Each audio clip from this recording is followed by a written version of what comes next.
अपने घर के वातावरण को ठीक रखना बहुत जरूरी है।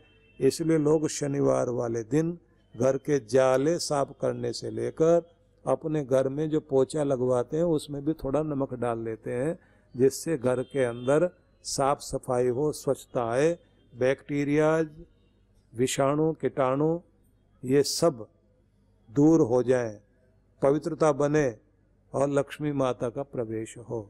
यहाँ तक कि कबाड़ी को बेचा जाने वाला सामान भी लोग शनिवार वाले दिन दरिद्रता को बाहर करते हैं। तो आप जरूर ध्यान रखना, भगवान कृष्ण कहते हैं तप है ये जब आप अपनी पवित्रता का ख्याल रखते हैं, क्योंकि भगवान की और देवताओं की कृपा पाने के लिए, बड़ों का आशीर्वाद पाने के लिए जहाँ सेवा महत्वपूर्ण है वहीं पर पवित्रता भी महत्वपूर्ण है। तो इसे पकड़ना। ये जो आप सुन रहे हैं ना, ये मनोरंजन नहीं है भाई, ये वो कोर्स है जो आपकी जिंदगी में बहुत बहुत खुशियां लेकर आएगा। इसलिए इसे आप ध्यान से सुने भी और अपनाए भी। और हर साधक को 3 चीजें जरूर करनी चाहिए। तो आगे चलते हैं। आगे उन्होंने कहा ब्रह्मचर्यम अहिंसा च, अपने संयम का पालन। वासनाओं में घिर जाए आदमी तो उसका कहीं अंत नहीं है, और संतुलन संयम बनाना शुरू करे तो ये बात निश्चित है कि उसकी जिंदगी में बहुत सारे सुख सुकून आने शुरू हो जाते हैं। प्रत्येक व्यक्ति को अपने अंदर तरह तरह की वासनाएं जो उसे दुनिया में भटकाती हैं, उन पर स्वयं ही नियंत्रण लगाना चाहिए। क्या देखें, क्या सुने, क्या पढ़ें, किस तरफ चलें,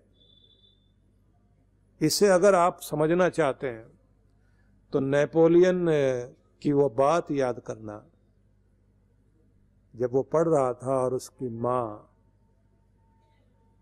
दूर शहर में रहने वाले अपने बच्चे को पत्र लिखती थी और ये कहती थी कि बेटा केवल तुम पढ़ रहे हो ऐसा नहीं है, तुम्हारा भविष्य बन रहा है ये, और तुम्हारा ही नहीं तुम्हारे कुल का भी भविष्य बन रहा है। इस समय दुनिया की रंगीनियां तुम्हें अपनी तरफ खींचेंगे। अगर तुम उन पर काबू पा गए तो दुनिया तुम्हारा सत्कार करने के लिए तैयार खड़ी है, और अगर तुम्हारा मन भटक गया तो जिंदगी भर दूसरों के आगे सिर झुका झुका कर बात करते रहना, ये दुनिया तुम्हारी नहीं हो पाएगी।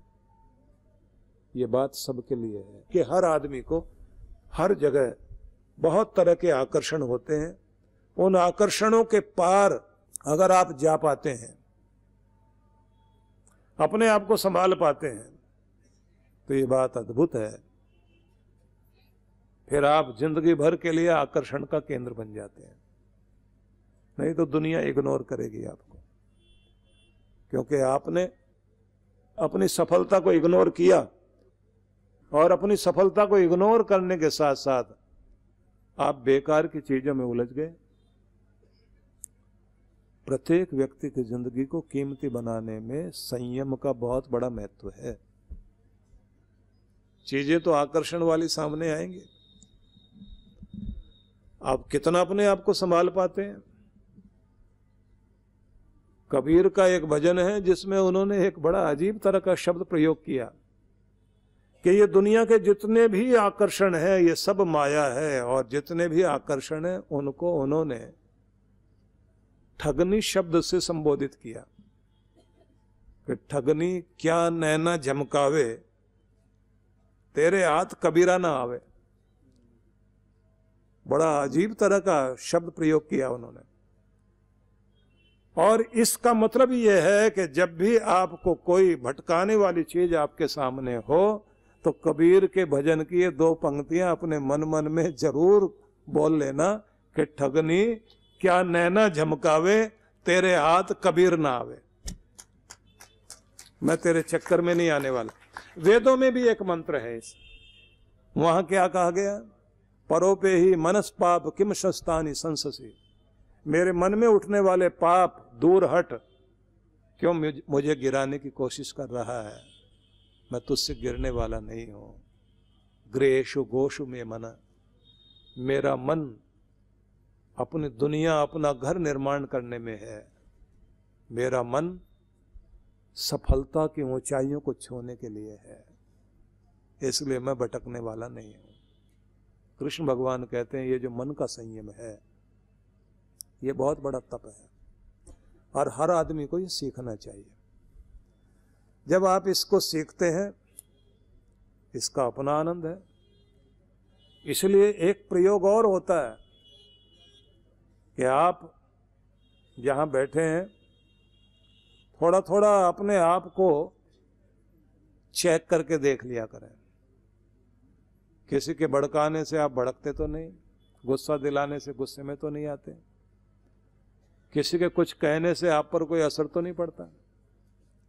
सबको चेक करते रहना चाहिए, इससे आपके अंदर के बड़प्पन का पता लगता है।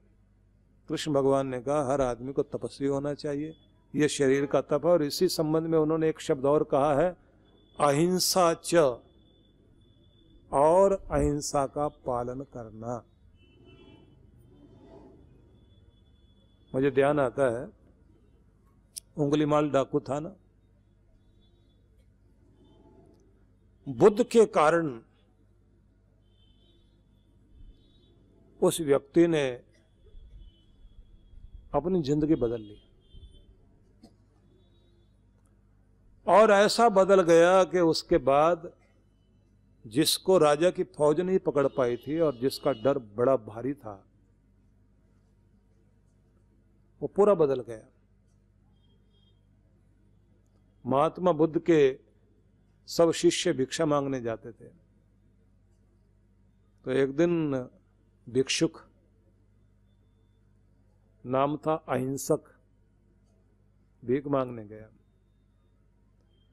जैसे उसने घरों के सामने जाकर भिक्षाम देही कहा, लोगों ने डंडा उठाया, मारना शुरू कर दिया।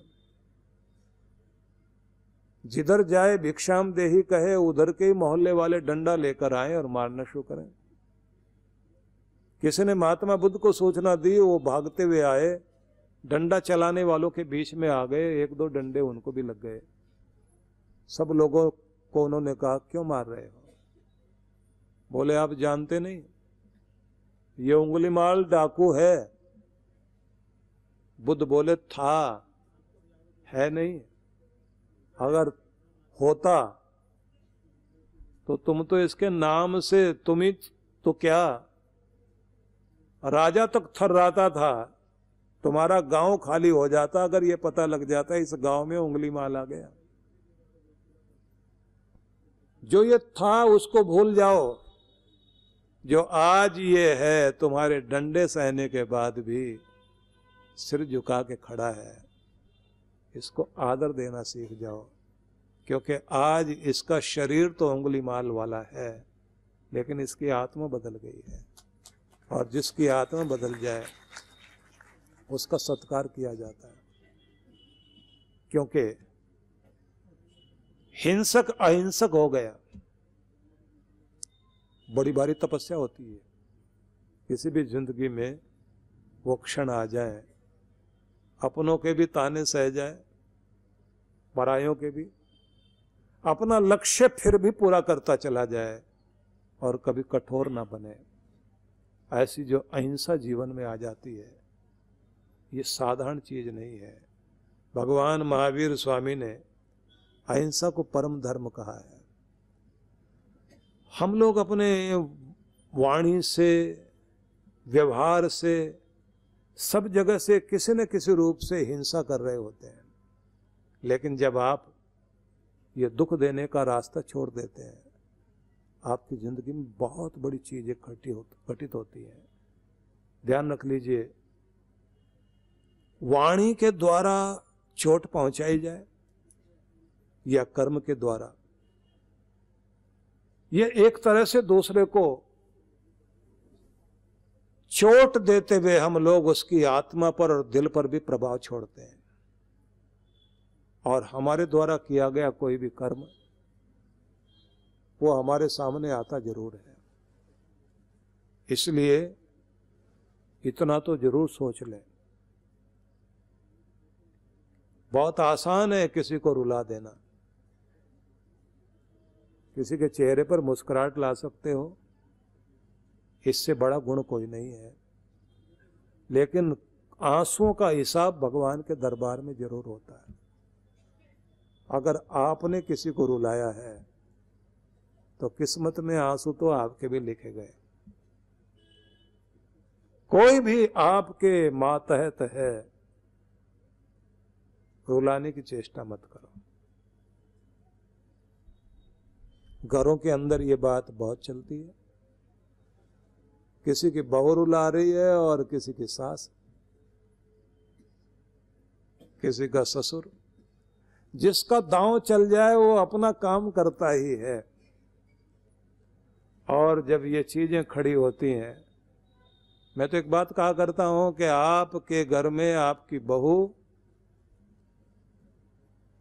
अगर आज आपका राज चल रहा है और आपकी बहू का राज नहीं चल रहा है तो एक न एक दिन तो बहू का भी राज आएगा।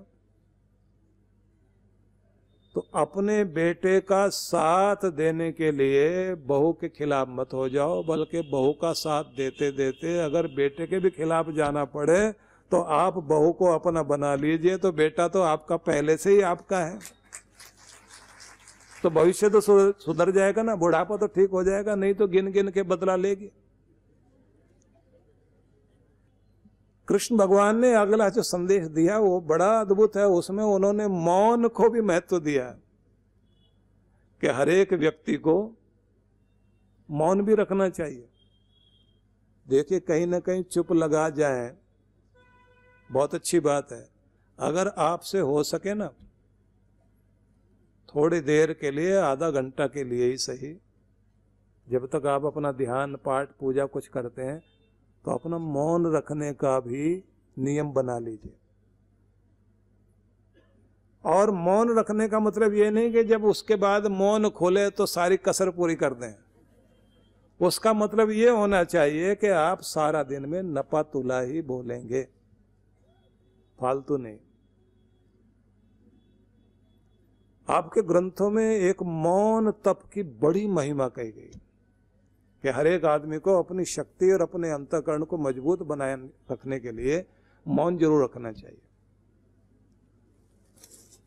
हम लोग बैठे हुए थे, छोटे थे उस समय, तो कुछ महात्मा लोग आपस में चर्चा कर रहे थे। बोले, जब गौरक्षा आंदोलन चल रहा था तो उस समय घटना घटी। तो वो बता रहे थे कि एक मौनी बाबा थे और वो जो है वहाँ जेल में गौरक्षा आंदोलन में गए। उन्होंने वहाँ लोगों को कह रखा था, स्लेट पर लिख कर देते थे कि भाई मैंने मौन रखा हुआ है और मैं फलाहारी हूँ, फल का आहार करता हूँ, तो आप लोग मेरा ध्यान रखना। तो उनके आसपास बहुत सारे फल ला करके लोग रख दिया करते थे। बाबा जी के सामने फल रखे होते थे और वहाँ जितने भी सत्याग्रही इकट्ठे थे, तो बड़ी बड़ी बैरकों में लोगों को सबको इकट्ठा किया हुआ था जेलों में, और कोई भी किसी के पास जाके मिल लेता था। तो उन बाबा जी के पास लोग ज़्यादा आते थे मिलने के लिए, और वो मत्था टेकते थे और बाबा जी खुश होकर 2 केले जो है उठाकर उनको प्रसाद में देते थे। एक दिन सब लोग तो उधर लगे हुए थे और बाबा जी अपना अकेले बैठे हुए थे। तो एक हरियाणा के चौधरी, वो भी गौरक्षा में गए हुए थे, उनको केले कुछ ज़्यादा पसंद आ रहे थे। वो बार बार जाएं और वहाँ मत्था टेकें और 2 केले बाबा जी प्रसाद में दें, तो वो लेकर उठे वहाँ से और उधर कोने में जाके खा के फिर मत्था टेकें। अब बाबा जी के आधे से ज़्यादा केले खत्म हो गए। इन्होंने फिर जाकर देखा कि बस 4 केले और बचे हैं, 2 बार मत्था और टेकने की जरूरत है। इधर बाबा जी भी देख रहे हैं कि ये 4 जो बचे हैं, अब कोई मत्था टेकने वाला ना आ जाए, कम से कम इससे जो है आज रात का तो काम चल जाएगा। इधर ये आदमी आया और आते ही बाबा जी ने तो वो केले जो है अपनी पीठ के पीछे रख लिए, आंखें बंद करके बैठ गए और हाथ में स्लेट लेकर उस पर लिखने लग रहे थे, क्योंकि बोल नहीं सकते थे तो स्लेट पे लिखते थे जो भी संदेश देना होता था। अब हम दर्शन देना बंद कर चुके हैं, इसलिए कोई भी भला आदमी इधर की तरफ आकर जबरदस्ती दर्शन लाभ लेने की चेष्टा न करे। अब इतना ये लिख ही रहे थे, इतनी देर में इसने मत्था टेक दिया। 4 केलों में से 2 उसने पीछे जाकर के उठा लिए ईमानदारी से, और उसके बाद वो जाकर उधर की तरफ फिर केले वेले खा के फिर झांकने लगा कि 2 और बचे हुए हैं। अब जैसे उसने ये देखा कि और तो कोई है नहीं यहां, इधर बाबा जी ने भी समझ लिया कि ये दुष्ट प्रकृति का व्यक्ति है, ये बाकी केले भी लेके जाएगा।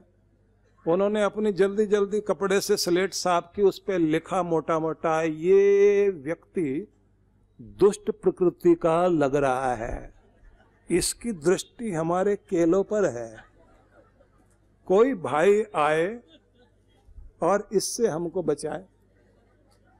अब ये करके उन्होंने केलों के ऊपर तो कपड़ा डाला और उसके बाद स्लेट लेके लोगों को दिखाते हुए बाबा जी लोगों के बीच में गए। अब उनका लिखा हुआ भी थोड़ा जल्दी जल्दी का था, तो लोग पढ़े, ये व्यक्ति दुष्ट प्रकृति का दिखाई दे रहा है, ऐसे लोग पढ़े। अभी पूरा पढ़ भी नहीं पाए, इतनी देर में उसने मत्था टेका और वो 2 केले भी उठा लिए। उठाकर जैसे उसने मुंह में डालना शुरू किया, बाबा जी जोर से बोले, खा गया खा गया खा गया।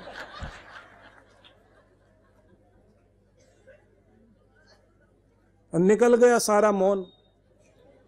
उसके बाद वो माथा पीटे बाबा जी।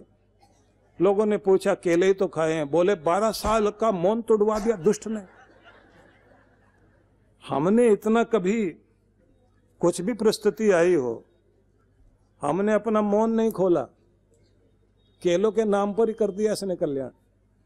परिस्थितियां आपकी तपस्या को, आपके मन की स्थितियों को झकझोरने की कोशिश करती हैं, लेकिन जब किसी भी स्थिति में हानि लाभ को भूलकर भी आप अपने को संभाले रखते हैं, यहाँ से पता लगता है कि आपकी तपस्या चल रही है और आपकी आत्मा बलवान बन रही है।